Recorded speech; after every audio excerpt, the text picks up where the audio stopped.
বিশ্বর বড় বড় বিজ্ঞানীদেরকে আবিষ্কারকদেরকে প্রথমে মানুষ পাগল বলেছিল। যাদের সাধনার দ্বারা, যাদের কর্মফলের দ্বারা পৃথিবীর এত উন্নতি হয়েছে, পৃথিবী বদলে গেছে, মানুষ আধুনিক যুগে পৌঁছে গেছে, অন্ধকার যুগ ছেড়ে এসে এত সুবিধা করে দিয়েছে। জ্ঞানের দিক দিয়েও যারা বুঝতো না তাদেরকে নতুন দৃষ্টি দিয়েছে। তাদেরকে, সেই বিজ্ঞানীদেরকে, আবিষ্কারকদেরকে পাগল বলা হয়েছিল। ফিলোসোফারদেরকেও পাগল বলা হয়েছিল। আল্লাহর তরফ থেকে যারা এসেছিল মানুষের সংশোধন করতে, নবীরা, রসুলরা, তাদেরকেও সেই পাগলই বলা হয়েছিল। কাজেই আপনাকে যদি আশপাশের শতকরা ৯৯ জন মানুষ পাগল না বলে, মানুষ আপনাকে দেখলে যদি পাগল বলে না, তাহলে আপনার শুদ্ধ রাস্তা নাই। আপনি যে রাস্তায় চলছেন সেটা ভুল, আপনার জ্ঞান নাই, আপনি অজ্ঞানী, অন্ধকার, সেখানে আপনি পড়ে রয়েছেন।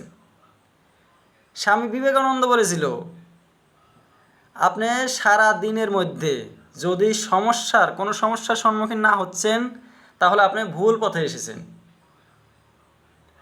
সারা দিন ভরে আপনি চলে এলেন, দিন পাড়ি দিলেন, কিন্তু আপনার কোনো সমস্যা সামনে আসলো না, তাহলে আপনি সঠিক রাস্তায় চলেন নাই। সঠিক রাস্তা যদি আপনি চলতেন, তাহলে আপনি অনেক সমস্যার সম্মুখীন হইতেন। এই যে মুখস্থ রাস্তা, 10 যে রাস্তায় চলছে, আপনিও সেই রাস্তায় চলছেন, তাহলে আপনি অন্ধ। নতুন রাস্তা বের করতে হবে মানুষের উন্নতির জন্যে, নিজের উন্নতির জন্যে। সিধা হয়ে চলতে হবে, কান চোখ খোলা রাখতে হবে, জ্ঞান অর্জন করতে হবে, জ্ঞানের জন্য সাধনা করতে হবে। এই ছোটো ছোটো জিনিস, চাকরির জন্যে সাকসেস ফেল, এগুলো বলে দিন রাত নষ্ট করা, সময় নষ্ট করা, জ্ঞানের খবর নাই, এই আলটু ফালটু জিনিস দেখে পড়াশোনার খবর নাই, পড়লে পরেই মাথা খারাপ হয়ে যায়, পড়তে ইচ্ছা হয় না। গল্প কিচ্ছা কাহিনী তো পড়তে ইচ্ছা হয়, কিন্তু আসল যেগুলো জ্ঞান যেখানে পাওয়া যায় সেখানে যেতে অনেক কষ্ট হয়, মন টানে না। এটা মোটে উচিত না। কোরআনেও মানুষদেরকে পশুর সাথে তুলনা করেছে। অন্ধ, বোবা, কানা, এগুলো হলো নিকৃষ্ট প্রাণী। তো চিন্তা করা উচিত, সবচেয়ে বেশি জ্ঞানী যারা মানুষ, তারা কোরআনকে ফলো করে। ওরা এইটাই বিশ্বাস করে যে এই দুনিয়ার পরে আর একটা দুনিয়া আসবে, তারপরে মানুষের হিসাব হবে আমরা কি করে যাচ্ছি।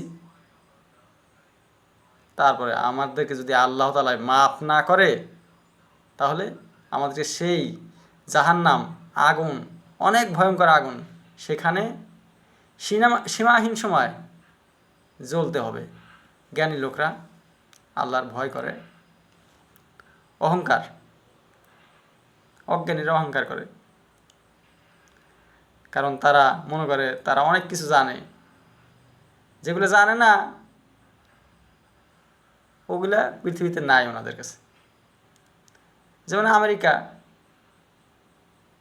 মানুষ যায় না আমেরিকার মধ্যে, কাজে আমেরিকা পৃথিবীর মধ্যে নাই, আমেরিকা নামের কোনো দেশই নেই। তো এই ধরনের, তো এইভাবেই সবচেয়ে যে পাগল তারাই বেশি জানে, কারণ তাদের তো আর কিছু বাকি নাই, কিচ্ছু বাকি রাখে নাই। পাগলরা কোনো সময় এটা মনে করে না যে আমাদের এইগুলো জিনিস শিখার বাকি রয়েছে। তো যাদের বাকি নাই তারাই হয়েছে অন্ধ। এই বাকি না থাকলেই অহংকারী হয়ে যায় মানুষ।